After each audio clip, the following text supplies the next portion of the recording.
Joe Biden, the most popular president in US history, as we can see here, is not particularly popular these days. Really? Yeah, I know. He managed to get a record 81 million votes in November last year, more than any other president in US history. It boggles the mind, doesn't it? It does. I can't get my head around it. It's quite an achievement, I'm sure you'll agree. What style, what charisma, what integrity. Stunning, brave. But these days he doesn't seem to be scaling the heights of popularity that one might expect from his ballots. This is just one clip of many showing what happens when Biden actually has to use his cognitive faculties without a script. This is from Sky News Australia. In a weekend interview, Vladimir Putin laughed at the suggestion that you had called him a killer. Is that still your belief, sir, that he is a killer? And I'll continue the trend if you don't mind of asking a second question. Do you Smile. believe if he does agree to cooperate, then what kind of a challenge do you find yourself in? How would you ever trust him? And if Ronald Reagan said trust but verify, what do you say to Vladimir Putin? To answer the first question, I'm laughing too. They actually, well, look, I mean, he has made clear that The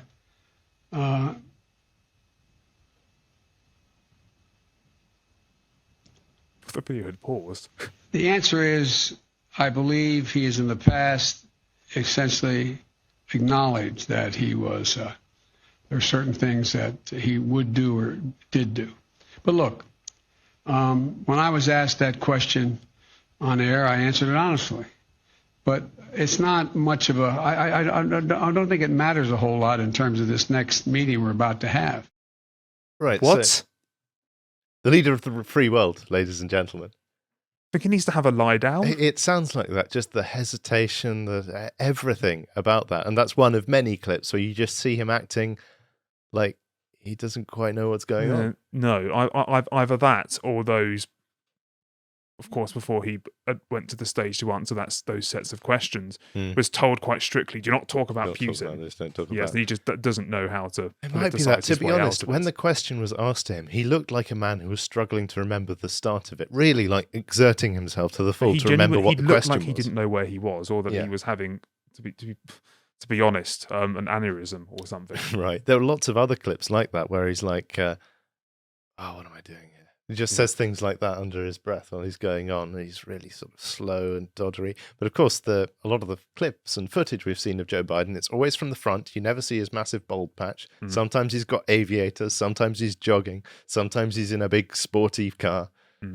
But you never actually see the real guy. And it's kind of weird how they've got all of this stage managing of Joe Biden's image. And yet, that's the best they can do.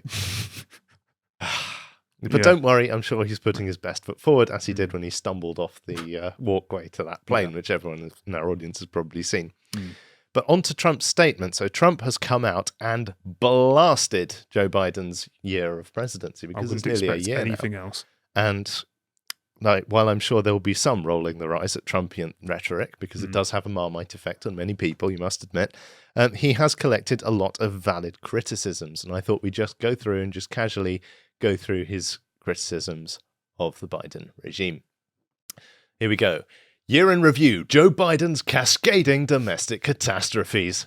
In 1 year, Biden has caused a border crisis, an energy crisis, an inflation crisis, a labor crisis, a supply chain crisis, and a violent crime crisis, all while pushing the most radical left-wing agenda in history. He writes how he talks. He does. Yeah. He didn't even mention Afghanistan there, by the way. No, that's extraordinary. Yeah. You have to, I think.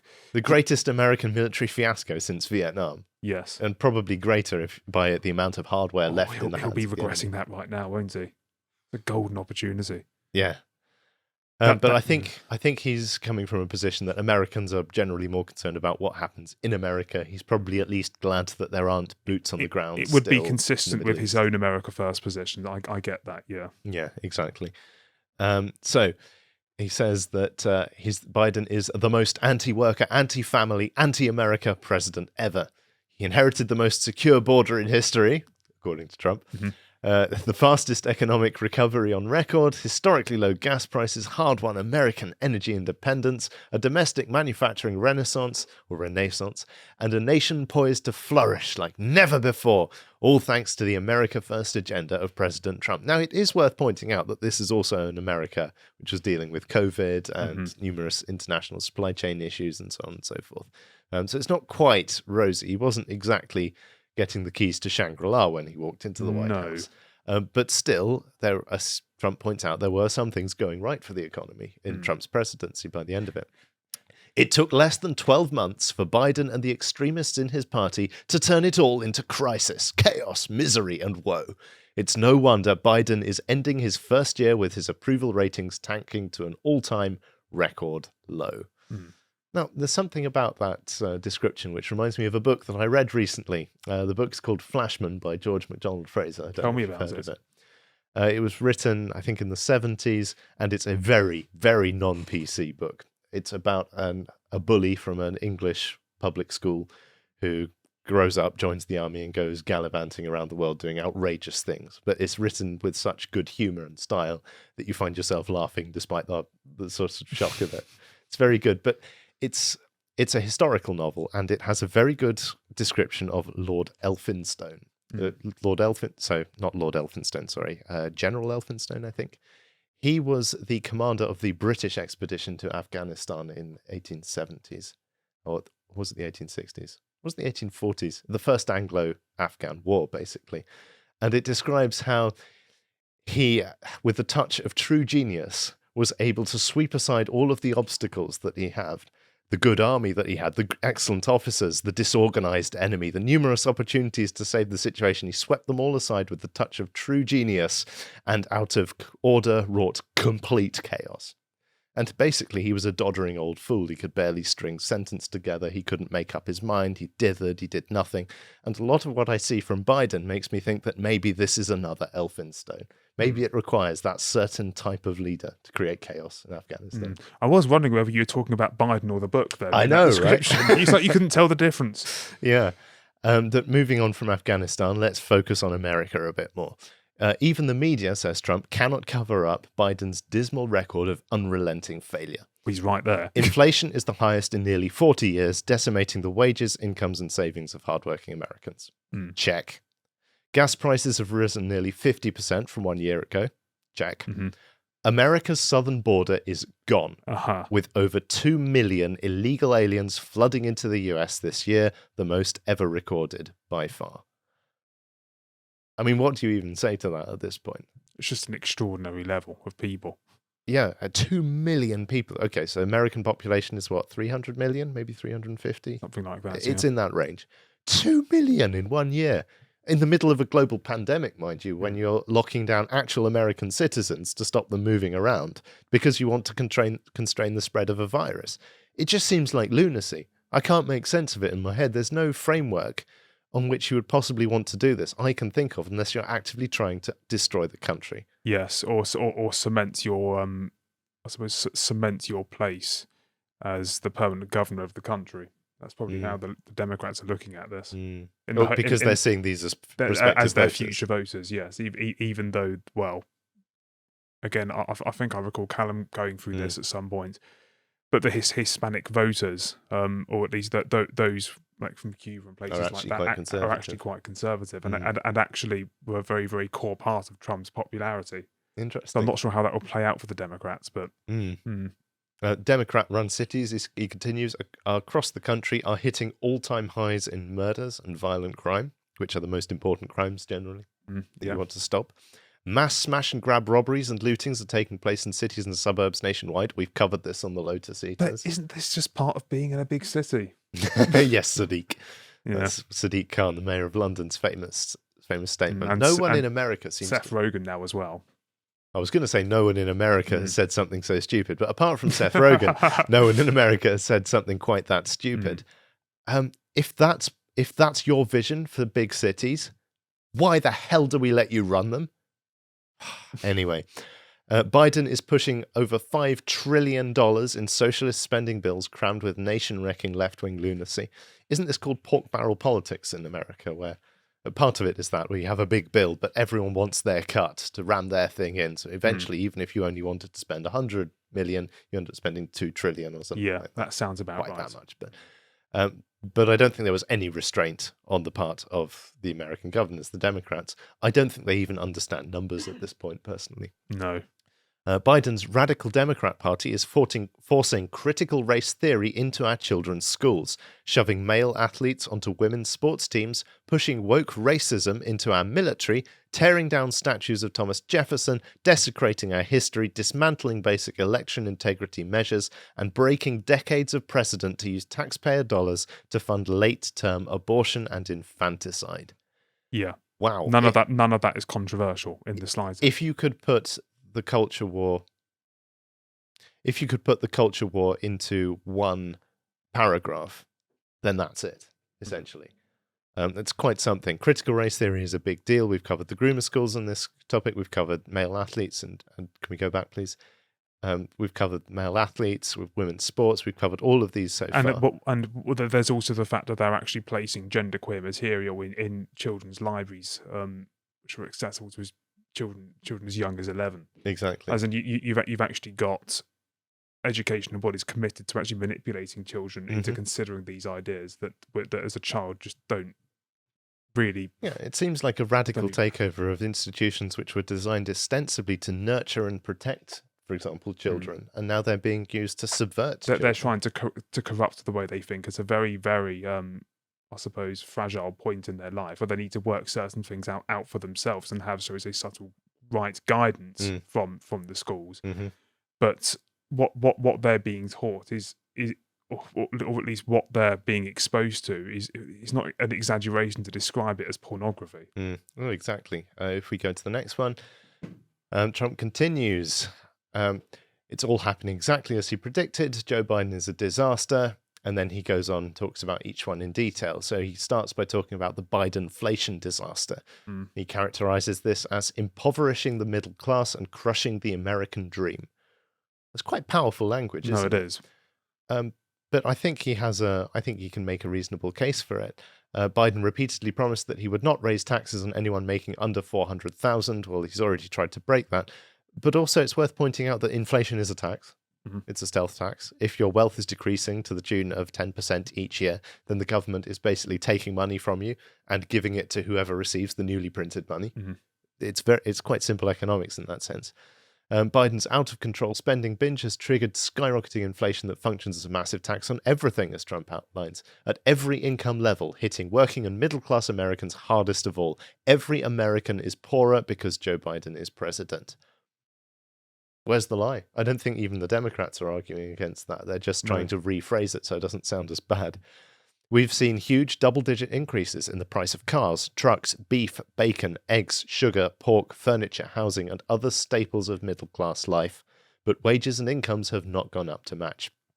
Real average weekly earnings adjusted for inflation have declined 8 months in a row, starting right after Biden signed his $2 trillion American Rescue Plan last spring. It's unbelievable, isn't it? Yeah, it's. I was actually debating whether to cover this or not, because when you actually look at it note by note, it is almost apocalyptic. It's unimaginable in magnitude and impact. According to a December Gallup poll, 7 in 10 low-income Americans reported hardship due to these rising prices. It's not exactly looking after the working class either. Yeah, and you know what the Democrats have actually done in the blue states, in California. Yeah.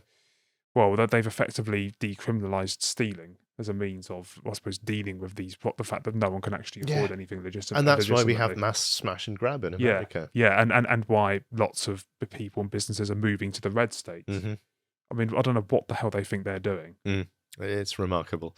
Joe Biden was warned about the inflation nightmare he was creating. In February, top Obama economic advisor Larry Summers warned publicly that his far-left agenda will set off inflationary pressures of a kind we have not seen in a generation. That's one thing Larry Summers is right about. Right. I don't think you need to be a top government economic advisor to see that there's something fishy with this. Quite. If you go to the next page. He continues, Biden's era of economic misery, job hopes dashed, growth forecasts slashed, millions of forgotten Americans disappearing from the labor force. In November, Biden claimed that this recovery is faster, stronger, fairer, and wider than almost anyone could have predicted. And in typical Trumpian style, we have the all caps, false. For the last 4 straight months, the number of jobs added to the economy fell short of expectations. Last month, the number of jobs created fell short by 360,000. So again, is reframing it not in terms of what actually happened, because we were expecting a massive recovery as COVID wanes, but comparing it to the expectations, which is what the Democrats have kind of sold themselves on. The misery index, he claims, has reached its highest level in nearly 3 decades under Biden. This is debatable depending on what you look at.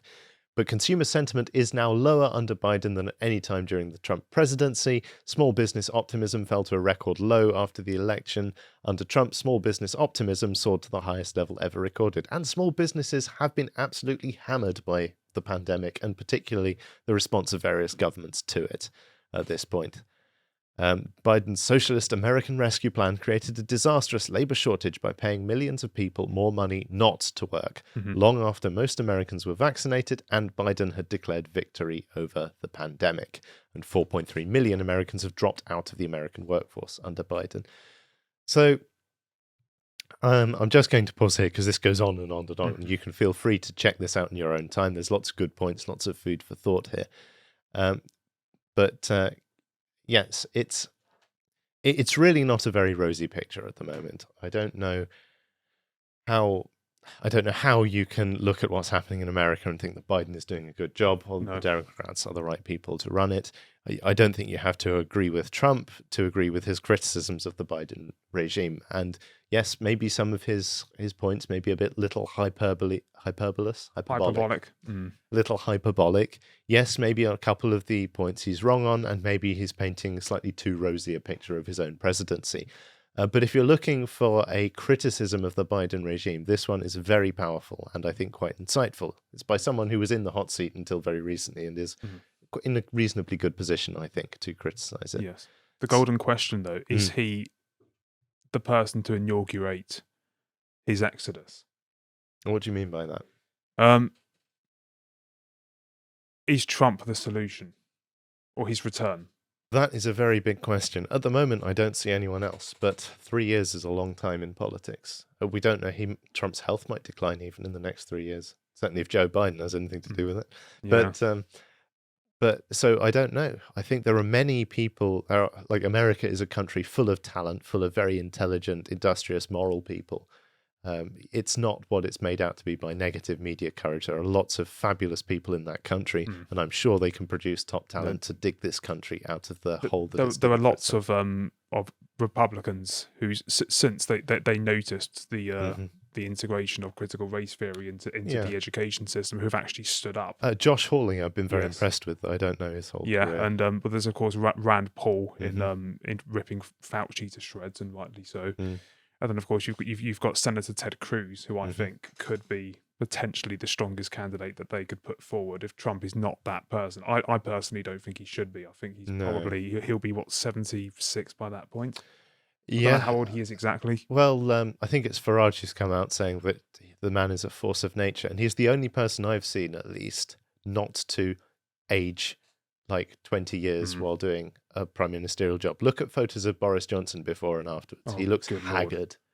Biden looked half dead before he started. Just and now look at Boris this time last year and look at him now. It looks like he's aged by about 10 years. The whole process of being the head of a Western state, it seems like there are forces arranged around you, whether it's the civil service or the so-called deep state or even just politics itself, which just drain the life out of you. It's quite Boris remarkable. Johnson's case, I blame Sage.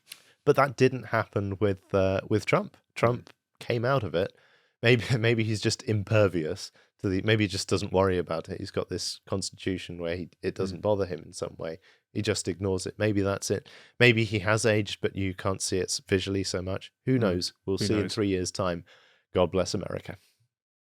If you enjoyed that segment from the podcast of the Lotus Eaters, you can go to lotuseaters.com to get access to all the premium content we have on the site, such as this Contemplations, which Josh and Bo did together about the culture and politics of Russia. This is part 1, so in case they missed anything, do let them know for part 2. But if you'd like to find out what else is coming out on the site, you can always follow us on Getter at lotuseaters_com. Thank you and goodbye.